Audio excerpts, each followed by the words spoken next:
Okay, so pretty much I want to welcome you to my State of the WWE address. Now, I know a lot of you will be asking, why is there no footage in the background? Why haven't you put footage up, etc., etc.? The reason for that is indeed very simple. I want, this video is to be made, or to be listened to rather, when you're doing something else, when you're playing a game of FIFA, maybe you're typing up your essays, or you're playing some WWE, or even watching. Well, I don't recommend watching TV, but I know that I like to watch clips of The Big Bang Theory while playing PS4. Also, when I'm staying up at God knows whatever time in the morning. So this is, you know, you have imagine it's like a radio podcast essentially. There might be little pictures of like Divas Revolution and stuff like that. Maybe not. We'll see how it goes. But this is an interesting topic that I am just gonna sit and talk to you guys. I got my fucking drink. I got my crisp, which I've already eaten, and I've got everything that I need. Now, I know a lot of you enjoy, when I go on rants and stuff in my career modes, and I appreciate that. All of you Twitter guys, all of the YouTube guys, and most of the Facebook guys. There aren't many of you, but, Facebook's not really all that anymore. But yeah, without further ado, let's get into it. The state of WWE ratings falling to an all-time low, and not just once. It seems like every fucking week. Ratings as low since 1997. Ratings haven't been this low since the holiday edition of Raw in this year or such a year. Okay, here's the thing, to state the obvious. As a person myself who watches WWE and loves the product, I try and watch every episode of Raw. I mean, you know what? Fuck Raw. Let's just get straight onto it. And, this is off the cuff. I've not rehearsed this. I've not done anything. One problem is SmackDown. SmackDown is wank. SmackDown is legit wank. I don't understand fucking. I don't understand why. SmackDown. It's like WCW Thunder back in the day. Like, SmackDown has become WCW Thunder, and for those of you that don't know what WCW Thunder is, essentially there was Monday Night Nitro for the old WCW, if that's how you like to pronounce it, which had all your A-team players, your Hulk Hogan's, your Kevin Nash's, your Scott Hall's, your Stings, your DDP's arguably, and such and so forth, and then, there'd be Thunder who'd have your mid-card guys, lower mid-card guys and mid-card guys at the time, like Booker T, Billy Kidman, Rey Mysterio Jr. possibly, and, well, Rey Mysterio as you guys know him now, all of that kind of palaver. Essentially all of that, and that is what SmackDown has become. No one watches SmackDown anymore, and admittedly they still have like main guys like Roman Reigns appear on there, and Dean Ambrose, which is fair enough, but it is taped, and that doesn't help it whatsoever. I know for a fact I would actually watch SmackDown regardless of how terrible the storyline advancement or content on it is if it was live, simply because it's live, and I know I'm seeing a decent wrestling show 9 out of 10 times. SmackDown is more primarily wrestling based, so in an ideal world, you would like more wrestling than sports entertainment or storylines, considering the fact that you're a wrestling fan. Take NXT for example. NXT has the perfect mix of both. It has storyline advancement, the Bayley Sasha Banks match, NXT Takeover Brooklyn it might have been, or it might have been the next one after that, was the most fantastic piece of psychology, in-ring storytelling. It was the most fantastic match I've seen in a long time, man. I think Undertaker Shawn Michaels was the next best match I saw before that. I have no idea. But that's the point. Raw is oversaturated with backstage segments and filler and ads and all this fucking bollocks. So much so that if you actually took out all all of the meaningless backstage segments, all of the comedy bullshit that you get from Raw, you'd probably have a 2-hour show like what Raw used to be, which brings me on to my next point. You can't have 3-hour Raws. Straight. Simple. You just can't have 3-hour Raws. You know, maybe it's because I'm from the UK and, you know, I start watching at 1 o'clock. But by 4 o'clock, I'm smashed. You know, I'm fucked. Really.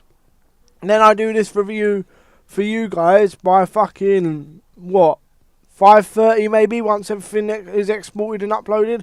I'm going to bed at 5:30 a.m. on a Monday fucking morning. Like, you know, and for what? Just to see Roman Reigns go, boom, and fucking that's it. And, you know, all the problems are tied in with each other. To go further in detail, when Raw first went to 3 hours, I was hyped because I thought, alright, more Raw, brilliant. You know, when Raw used to be 3 hours back in the day, you know, when they do them draft specials and all that, you knew when it was a 3-hour Raw, it was a fucking big deal. It would be like a draft or Raw 1000 or fucking the Slammies or some sick event like that. So you knew it was pay-per-view worthy. Because pay-per-views obviously themselves are 3 hours. You know, it's easier to deal with a pay-per-view because you don't have the tedious ad breaks and all that bollocks. And again, I don't know how it is in the States, but in the UK it seems like they're breaking for an ad break during Raw fucking 3 to 4 times. Now, I know that is not necessarily WWE's fault, but when ads come, you know, you don't have anything to concentrate on, you get tired and all this fucking bollocks. And you're not bothered about watching Raw and it loses your concentration. They go to random commercial breaks at such a shit time, it's not even worth it. I mean, I for one, I don't know, like, there's so much to say, and I'm sorry if this just turns into a big fucking rant. I don't know how long this is going to go. This could be 10 minutes. Well, it's going to be fucking more than 10 minutes, because, you know, I'm going to go in detail with this shit, hopefully. But the point is that it's not good enough to maintain, you know, attention. They seem to be getting that, or at least I hope. The New Day appeared frequently throughout Raw last week. So maybe they're getting that. I mean, I remember a particular instance back in the day when fucking all throughout the night, yeah, they'd have Kane come out. Obviously back when he was proper, if you know what I mean, when he was good, when he was fucking amazing. They'd have him come down in the middle of the match, chokeslam a random fucking guy, because he's a animal back then. And then you'd wonder, oh my god, this guy, he's fucking full of destruction. He's all alone, and all he knows is one thing. And all that shit. Like, it was brilliant, man. And you'd keep on watching because you think, holy shit, man, where is this big ass red fucking demon gonna come next? And on the second hour, sure enough, the lights would go out again. Boom, pyro, and out comes the fucking bastard again, giving some poor old motherfucker a chokeslam. And, you know, it was fun. And then at the main event as well, Kane, he came out again and got involved in beef again. You know, that was one of the most memorable episodes for me. That was sick. I believe that was on my birthday in 98, maybe 99, but fuck him. I don't know. And the mid-card guys, you think back to the Attitude Era, and no, this isn't going to turn into one of them videos where WWE should go back to being TV-14 and fucking, I don't know, blood, Hell in a Cell, first blood matches, blood, yeah, raw. No. It's not going to go back to that, because let's face it, man, the Attitude Era, for as good as it was, lacked some vitals. And, you know, more wrestlers fucking died from steroid abuse in the Attitude Era, or more Attitude Era wrestlers died from steroid abuse and all that shit than anyone else. Fact of the matter is, it's a better product without blood now. You know, in that sense, it's more safe. Blood does add to a match. Like when Brock Lesnar started bleeding at Hell in a Cell against The Undertaker, you think, oh shit. You know, the thing that makes it shit is, how are you going to do Hell in a Cell matches in a PG era? You can't do it. I propose that they make pay-per-views TV-14. That's a compromise. That's the start of things. But back to the main point.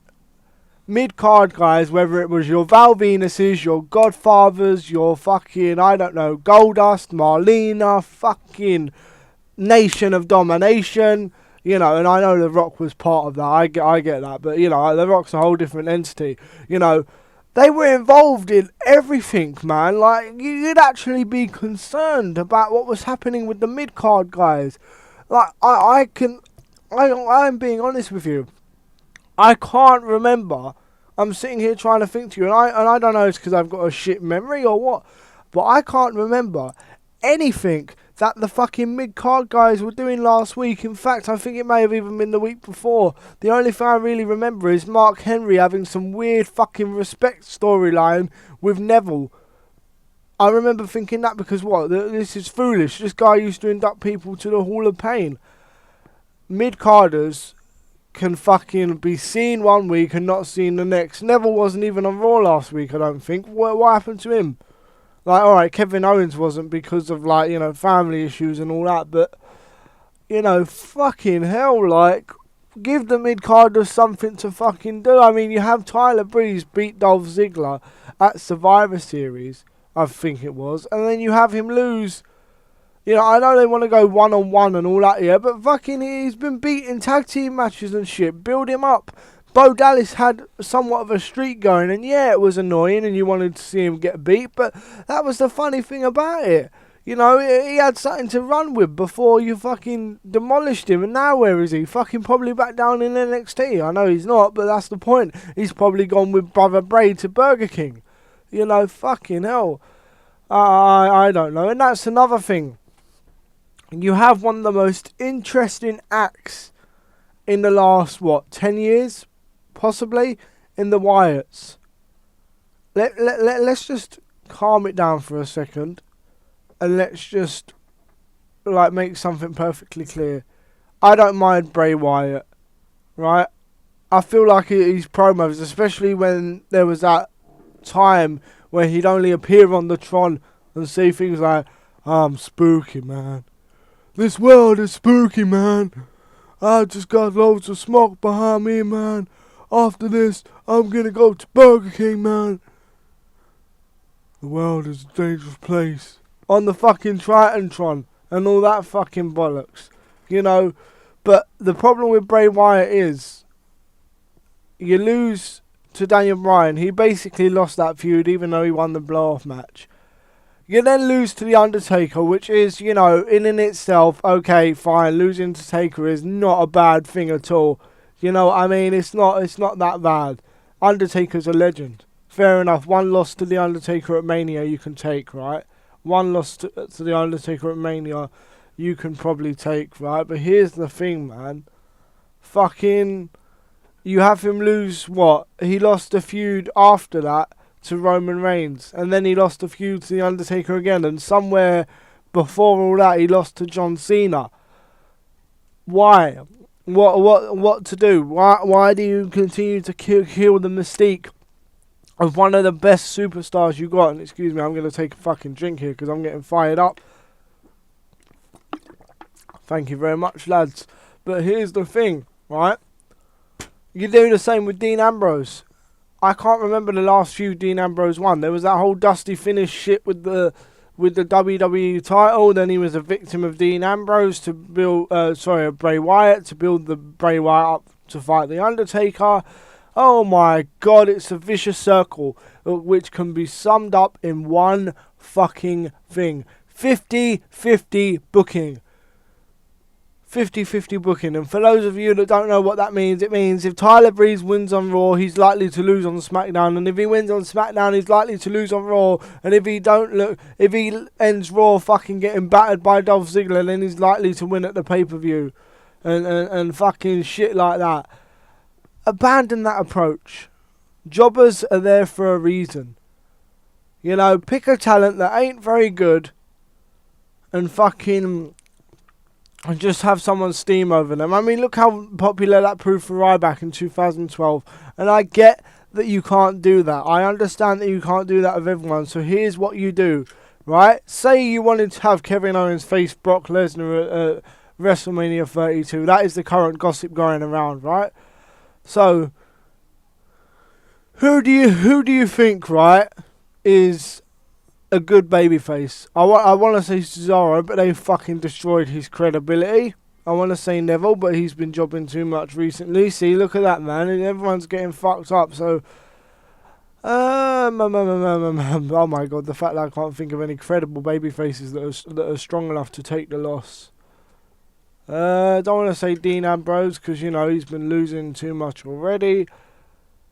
I guess Ryback.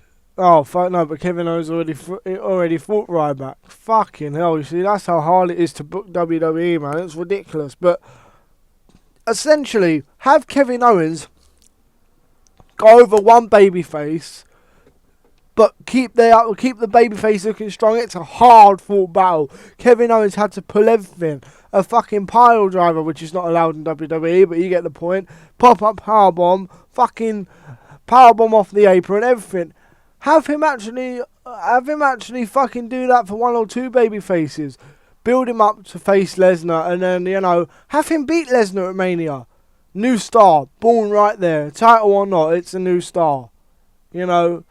Which is what they should have done when he first came in and fought John Cena. But WWE can't make new stars is basically the point of all that fucking shit that I was saying.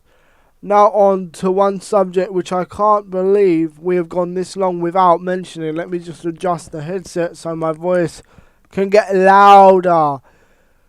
I will say two words which describe what it should be, and then I would say the two words to describe what it actually is in WWE. Divas Showcase. Divas Wrestling. Divas Extraordinaire. Now, I understand I said 3 positive terms in a row there, so sorry, let's stick with Divas Showcase. Divas Showcase, apart from the crappy Stephanie McMahon endorsed Divas Revolution, what exactly has been revolutionised during all of this? Answers on a postcard, please. You have Paige turn heel, which might have been one of the only dramatic things to come out of it. Nikki Bella, alright, I admit I don't like Nikki Bella on a personal level. I'm not gonna lie about that. I'm gonna be completely honest and straightforward with that, I suppose. But here's the thing, even without my personal dislike of the big-titted Bella, she didn't defend her Divas title for months before becoming the longest reigning champion, and that in itself sucks balls. The Divas Revolution began down in NXT with Paige and Emma, I'd argue, and then soon after the 4 horsewomen got involved, and then it was all fucking brilliant. So, you got this red hot best women's wrestler on the planet. Possibly that title can go to Bayley as well, depending on how you look at it, because let's just actually shout out to Bayley. She is a fucking master at her craft, isn't she? Fucking, she's like the female John Cena in a good way. Fucking little kids cheer for her, and she's hug life, and I want to hug life. I want to hug Bayley. That's brilliant. She lives her gimmick. She's a fucking good wrestler as well. Good for Bayley. But you have this red hot Sasha Banks coming to the main roster. She's the boss. She's the best women's wrestler on the planet, arguably. It's a ready-made gimmick. She's here. Charlotte is here. Becky Lynch. All good fucking brilliant wrestlers. They made their names by wrestling. They enthralled NXT audiences by wrestling. What do you have them do? You don't have them wrestle fucking 15 fucking second matches on Raw. Fuck. You don't have them. Why is Sasha Banks in 3-minute matches on Raw? Why? What revolution is that? They stuck to it for about 2 weeks where we had 2 Divas matches on Raw. Even long Divas matches. Now we don't have fuck all. Look at your current Divas, right? Look at your current Divas. Okay, you got Charlotte. She doesn't garner any fan reaction at all. The only reaction she gets is when she says, "Woo!" And that's because of Ric Flair. Paige only gets a fucking pop by slagging off people in a British accent, which is probably what we're famous for. Becky Lynch, I do like Becky, but she's getting left behind. Sasha is the only one still managing to maintain anything, in my opinion. And she's getting killed by only having 3-minute matches. Just let them wrestle. There doesn't even need to be like an immediate backstory behind it for a couple of weeks. Why can't women just wrestle for the simplest thing in the fucking world? Just wrestle for the right to be number one contender. You know, put a few wins together, someone. You know, Sasha Banks puts a few wins together, gets the title shot after brilliant, say 10, 15 minute matches, wins over Becky Lynch, Alicia Fox. You know, all of these women can work. Alright, not Alicia Fox can't work as well as Becky Lynch, but you get the point. And bring back the women's title, please. That is the main thing. Now, again, and I'm sorry, I don't know what I'm doing, I admit. I've never been able to just go off on a rant like this, but this is how I talk to my friends. This is how I talk to my friends when I go on and on about football. You know, Man United can't score for shit at the minute. They're not my team. They're my friend's team. He can't handle the fact that they can't. But whatever, right? The point is that I go off on once, and my points, they vary so much. But here's the thing. Brock Lesnar gets paid fucking, what? I don't even know, 5 million a year? I know, we're going to bring Brock Lesnar back on a bumper contract. Let's have him lose to Cena. Do. I know, let's have him fight another part-timer that's over the hill. Triple H, let's have him win that, but then let's have him lose at WrestleMania. Do. Okay, let's have him win again. Okay, Brock Lesnar still hasn't got credibility. Let's have him fight CM Punk. Oh wait, he has fought CM Punk now. Yes, he won in a brilliant match, but now you've just made your former WWE champion look fucking weak as hell. And he spent his last bit of months in the company feuding with the Wyatts. Only then to have Lesnar come back and face the Big Show at Royal Rumble. Okay. By this point, you have destroyed Lesnar's credibility so much that you have him beat the greatest WrestleMania streak in the history of WrestleMania, in the history of wrestling even. You outraged millions of fans, only for what? To turn him into the biggest babyface in the world by fucking having him beat John Cena 6 months later. Not a fucking problem. Brock Lesnar's last year or so in WWE has been booked nicely. Probably how it should have been booked from the start, WWE. But Brock Lesnar's a special anomaly, so we could probably leave him out of this. And in fear of Brock ever finding out where I live, I'd like to keep both my arms. Thank you, Lesnar. But seriously, guys, for a minute, man, part-timers, man, look at your WrestleMania 31 this year. You know, I know Ronda Rousey don't count as a part-timer, but you had The Rock, fucking Triple H, Sting, I don't know, Undertaker, as much as it hurts me to say it. You know, surrounded by part-timers. Fuck me. Think about your last couple of main events. What were they? I'm trying to fucking think. January this year, you had, alright, Lesnar again don't count because he's brilliant. You know. But look, at Mania, what was arguably the two main events? Undertaker, part-timer. Triple H versus Sting, part-timers. Fucking hell. Again, Lesnar, Undertaker. They main evented two pay-per-views. Seth Rollins versus Lesnar, main evented the third pay-per-view. I don't fucking know. Over-reliance on part-timers. Failure to build new stars.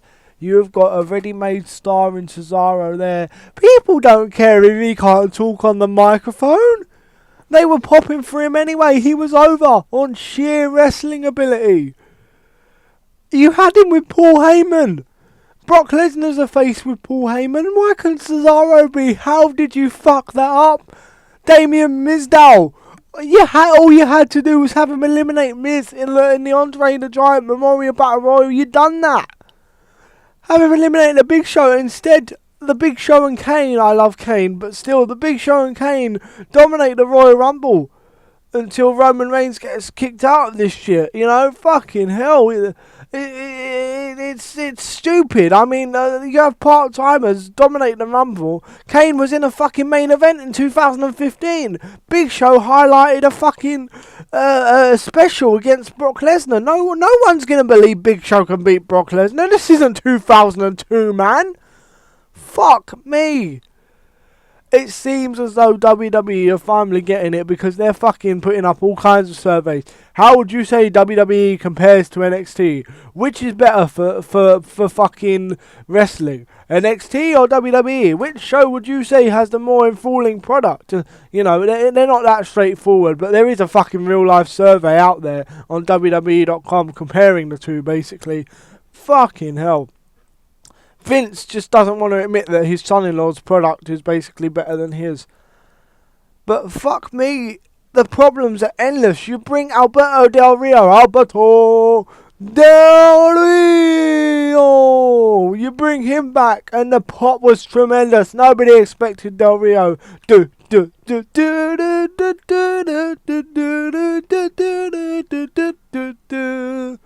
Yeah, brilliant. He beat John Cena clean. Okay, now he's a 14-year-old heel schoolgirl that's talking about haters. Why? You need a new Latino star, and Kalisto's impressed me, but he's not ready to step up yet. Fucking hell, who is that really in the sky? Is it R.E.Y. Mysterio? Because we fucking need him. I mean, okay, again, he'll probably be part-time, but Jesus fucking Christ, matey. I don't know what they want to do. It becomes problematic when you know they can't fucking do anything to create new stars.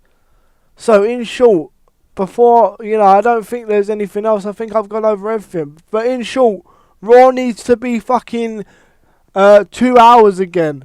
There needs to be more storyline development on SmackDown.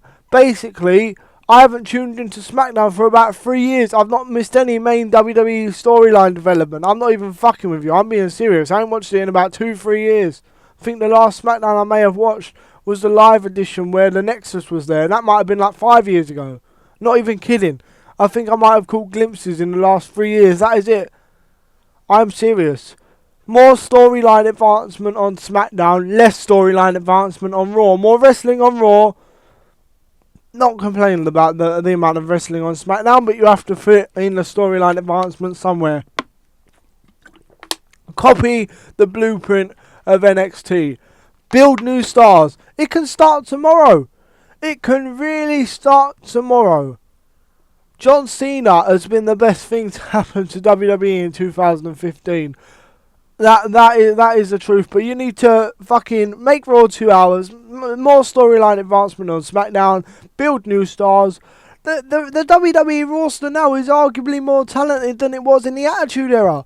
Kevin Owens, Cesaro, Brock Lesnar. Alright, I get the point, I get the irony. Brock Lesnar, Neville, Seth Bloody Rollins, Dean Ambrose, hell, internet wrestling community, hate me, but Roman Reigns, fucking hell, I don't know. Charlotte, Becky Lynch, Sasha Banks. Oh my god. How many people do you need? Even Neville. Did I say Neville? Even the under mid card is good. The Lucha Dragons. Hell, they're alright. They're not the worst thing since sliced bread. Fucking Tyson Kidd's going to be back any day now. Tyson Kidd can be fucking WWE champion. And alright, I hear a lot of you saying, ho ho ho ho ho ho. Like laughing your heads off, yeah? Alright, maybe WWE champion's a bit ambitious. But you get the point, man. Enough of this shit, man. And just before I begin to sign off, Daniel Bryan's medically cleared to return, but you're not putting Daniel Bryan on the show. Your biggest babyface in arguably the last 10 years. Stone Cold Steve Austin style pop, man.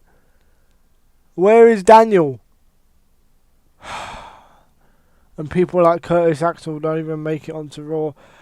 Fucking hell, I think that's pretty much it for the state of WWE address. I don't know, I'm out of energy, I'm fucked, like, I'm not even joking with you, I swear on my mother's life, I'm legitimately fucking tired after this. I don't know what the fuck's happened to me. Feels like all my energy's gone into this. But seriously, last message, I doubt anyone from WWE is going to see this video. Even if they did, they wouldn't care. We love the product, but it's getting harder and harder to watch each week. In truth, I probably wouldn't have watched Raw for the last 2-3 weeks if I didn't do these reviews and if they weren't guaranteed to get anywhere from fucking 3 to 500, even sometimes 6, 7, 8, even on one occasion 1,000 views. If they weren't doing that, then I don't think I'd watch. I'd keep an eye out for when The Undertaker and Brock Lesnar and Seth Rollins would be coming back. That would be it. And that makes me a dick, or does it make me a smart fan? You decide. Anyway, guys, hopefully you've enjoyed this. Yeah, this is me signing out for WWE. You fools, please improve your fucking show, because we love it. I don't want to go because I feel like there's so much more I gotta say. I feel like I just want to grab hold of Vince McMahon and say, dude, please. The truth is, times haven't changed. Wrestling fans still love wrestling. They still love badasses. Like, times haven't changed. It's only Vince that has. Vince has gotten lazy. Vince has gotten complacent. The best thing, and the best thing that could happen now, Ted Turner, if you're out there, pump some more money into the wrestling business, because we need to bring back WCW. It's the only way Vince McMahon's going to get the kick up the arse he needs. Anyway, guys, thank you very much for watching. I'm out. Peace.